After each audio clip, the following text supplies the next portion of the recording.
Yeah, man, people, welcome, man. Bless upon yourself, in the thanks for passing through again, to the channel, you don't know, job, morning inside, video early this morning, but another video, and I should have dropped look earlier, but, I watched the Nigeria game and the Ghana game, the Jollof Derby, and it was a magnificent game, I like it, but I just want to say this, man. Bless up to the people, continue to support Nicardo Media House, continue to support the journey, the wherever, life bring me, on this channel. You guys always there. And the Nicardo podcast, big up Daniel, Daniel football show. But they have to talk about, some Unity Cup, but also, some little insight and Big Boza. Yes, some little insight and Big Boza. And, a lot of people probably concerned of why Big Boza is not, currently in the Unity Cup squad, but I have some information I'm going to share as well. But look, people, after this, we jump right into the video. I don't know, man. I was watching the Ghana and Nigeria game, and then after that, I watched like the first 30 minutes of the first half. Again, for the Reggae Boys game. I want to know, how much of the fans out there that watching this video watch the Reggae Boy game over 2 times already, or 3 times. Yeah, I watched it twice already, and I have gone 30 minutes into the 3rd time. So look, this when football good. It's when you've been starving, for some good look of display, on the football pitch. That's what happened. You're hungry for success. You're hungry for the team to play. Something that can attract your eye. Something that appealing. Something that is entertaining. No boring football where the ball a kick from the center half go all the way up to the number 9 position. We no want that. Finally seems like we get some nice little football, a nice little rhythm. The Joga Bonita.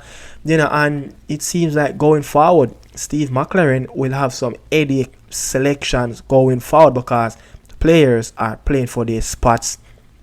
Players, their back is against the wall. Player like Casey Palmer, who was coming into the first game, and no farm already, nothing, low of confidence. The Ravel Morris story, we know that already.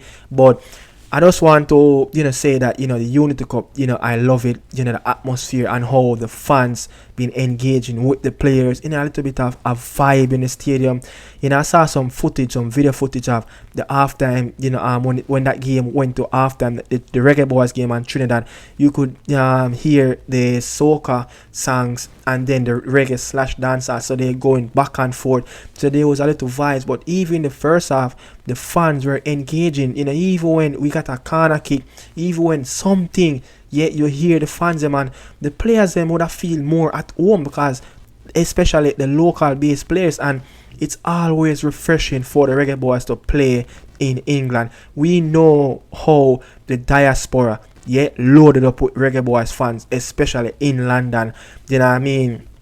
If you ask me if where the Reggae Boys should play, is it the US or London, I would say London. As much as if the game play here, I have the opportunity to go to the game in here in the US. Not saying I can't travel and go to the game in London, but will more accessible here in the US, much more cheaper. You understand? But the fans them turn out in the numbers, and you have to give it to them, and the pitch have a lot to play with it, and also the climate, the cool climate, the surface, the GTEC surface is big different from the National Stadium.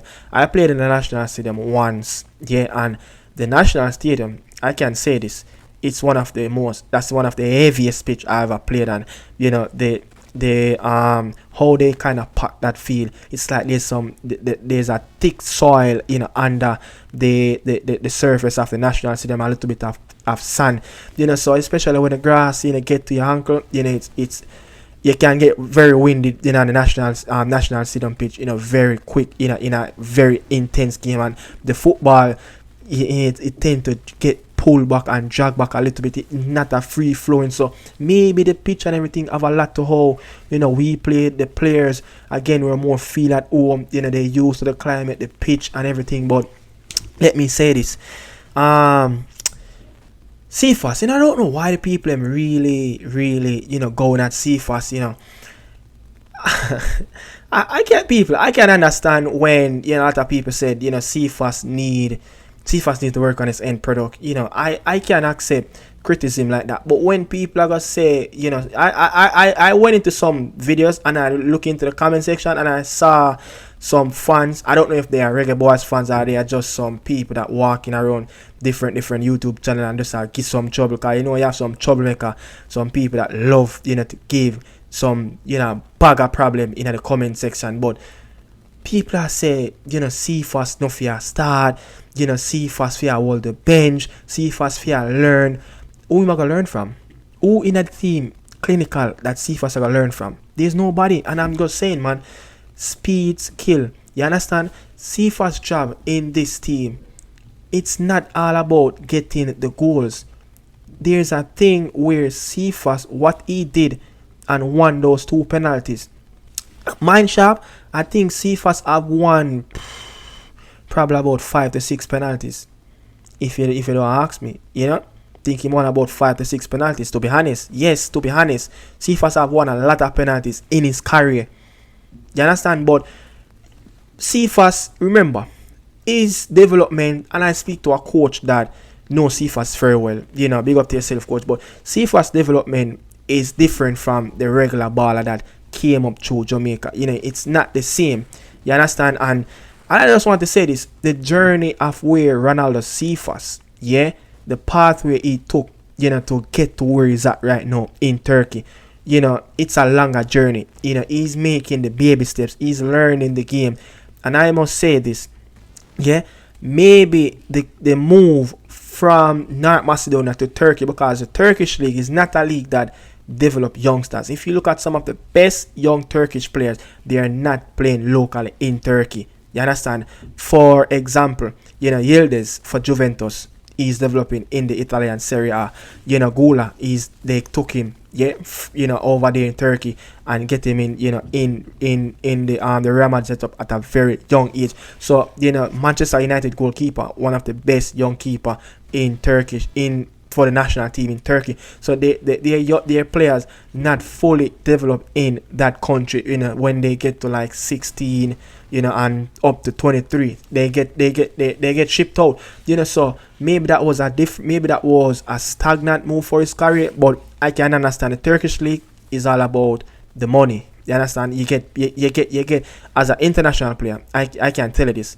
You get a hefty handsome of money in terms of salary in the Turkish league. So maybe from him moving to North Macedonia, Belgium was a league that helped to nurture Shamar Nicholson. So we saw when Shamar Nicholson was at Domsdale, he was a different beast. When he moved to Belgium to Sporting Chaillot, he was a different beast. He just started to score goals left, right, and center, different types of goal. His body build was getting better. A little bit more of getting out of that raw side of him.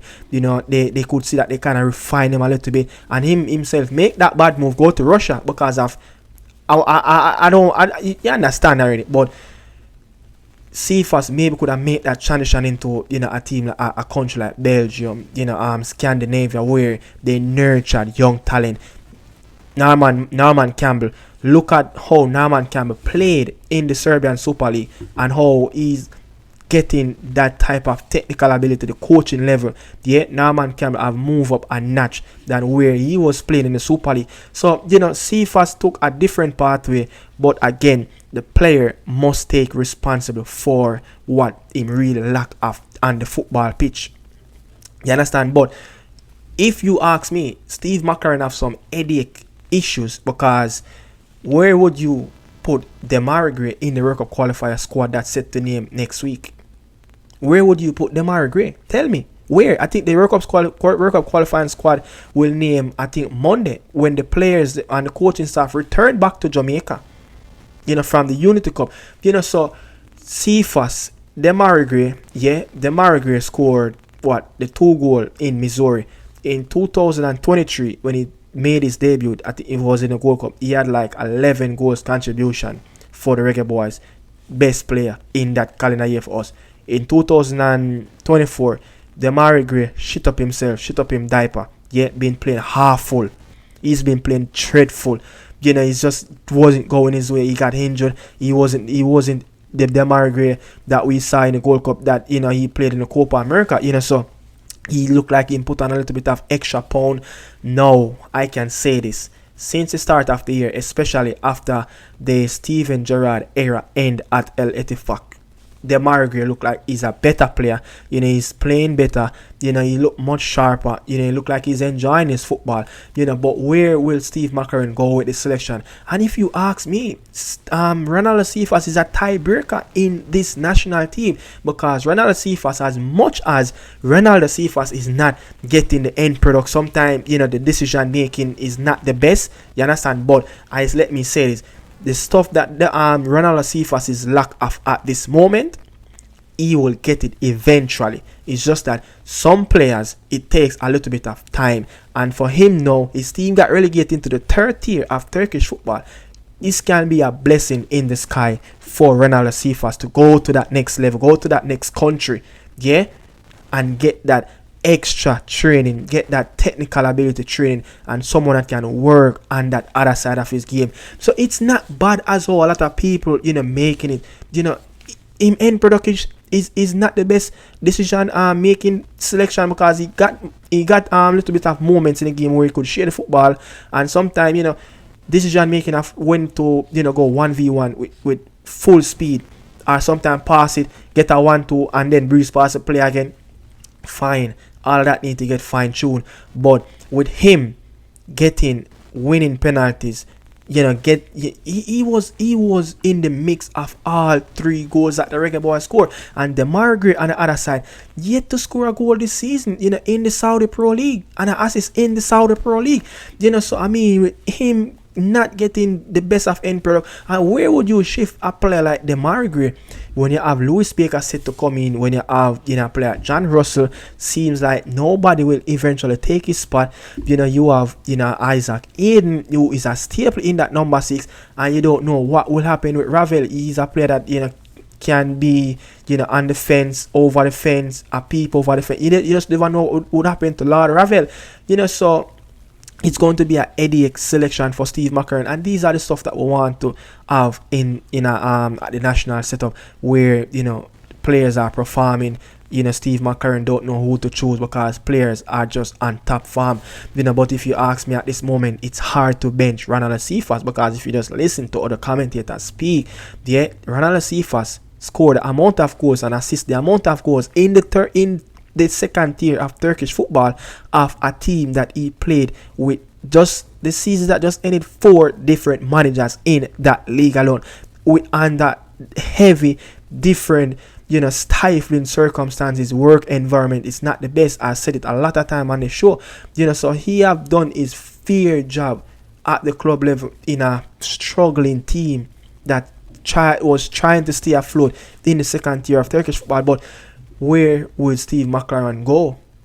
Will it be Demarai Gray, or will it be Ronaldo Cephas? At this time, it's just hard to pull Ronaldo Cephas out of the team, because he was on the wing, he won the penalty. He got moved to play through the middle when Burrell came off, he won the penalty. So he's just everywhere on the pitch in a decisive moment when the goals are actually going in for the Reggae Boys. So I mean, Cephas is a massive player. He's a massive player for the Reggae Boys project, and this is why when he was coming up to Arnett Garden, he was called the next Prince Orin. All the dieted Reggae Boys, Jamaican Premier League fans them that watch the JPL, who know that look, Prince Orin is one of the best winger in his time, in his generation, and to be Ronaldo Cephas called and to be reckoned as one of those players that can come up to Prince Orin, that tells you that the player of quality. It's been a long time watching Ronaldo Cephas in the Jamaican Premier League coming up through the Arnett ranks, and now this is his time, and it's him now. This summer will be a massive summer for Ronaldo Cephas. But moving on from that, the Burrell, it seems that we got Roman Burrell at the right time. That's why they say timing is the master. He just found himself a new home at Burton Albion. Seems like he's settled at that club. Seems like he will go on to play there at the next upcoming season. That's good. Stay somewhere where we continue to get game double-digit goal. But with him scored on his debut, what does that say for a player like, Shamar Nicholson? And speaking of Shamar Nicholson, the reason why Shamar Nicholson is not a part of the setup in the Unity Cup, yes, the Mexican League finished. Yes, he didn't make it to the playoff. His team, it was one of the worst team, in the division in the Liga MX. But they had a new manager, Jamie. Was it Jamie? I don't remember. Is it the Colombian? The coach that brought Shamar Nicholson, at the club, he got fired. The interim coach that took over, after him, he walked away. Now they signed, a new coach, Sebastian, Loco Aberu, and he called an early training camp, and they started training from last week Thursday. The training camp start, so they will have a 2-week training camp, a pre-season before we go into the FIFA day, where the teams will play, World Cup qualifying, etc. Who have, international friendly. They have a couple international players in that team as well. Shamar Nicholson is one, and that's the reason why Shamar Nicholson is not a part of the Unity Cup squad going forward. And if it's that, and the club don't want to release him, you can't blame him. We would have loved to see Shamar Nicholson in the Unity Cup, especially with the poor run of form that he's having for club and country. But look, Big Boza is a player that I respect him, for the hard work and what he have done in the past. Not saying that should get you back, just that alone should get you back into the team. But with Burrell, in the setup, scored on his debut, Boza should be sitting in his room at night looking up to the ceiling like, yo, new players are coming in. I need to get back into my, my shape. I need to get back on my toes. These are the things that, should push and motivate a player. Yeah, force him to come out of himself. Force him to do stuff that, normally do. Just to get back, and tip-top shape where, can start to provide for the national team. And look, as much as Boza and the farm, and Boza get a game against BVIR versus Guatemala, Big Boza is a player that can net at any given time. Remember when Boza, I scored a goal in 2023, he was our farm until he joined up with the French team, Clermont Foot. Then he started to bag the goals in the Nations League for us. He brought us to the semi-final, but that's history. It's all what is football is a game where how you doing the last match, the people remember. You understand? But that, that's one of the reasons. And big up to a little anonymous friend, grew up with connection with Boza.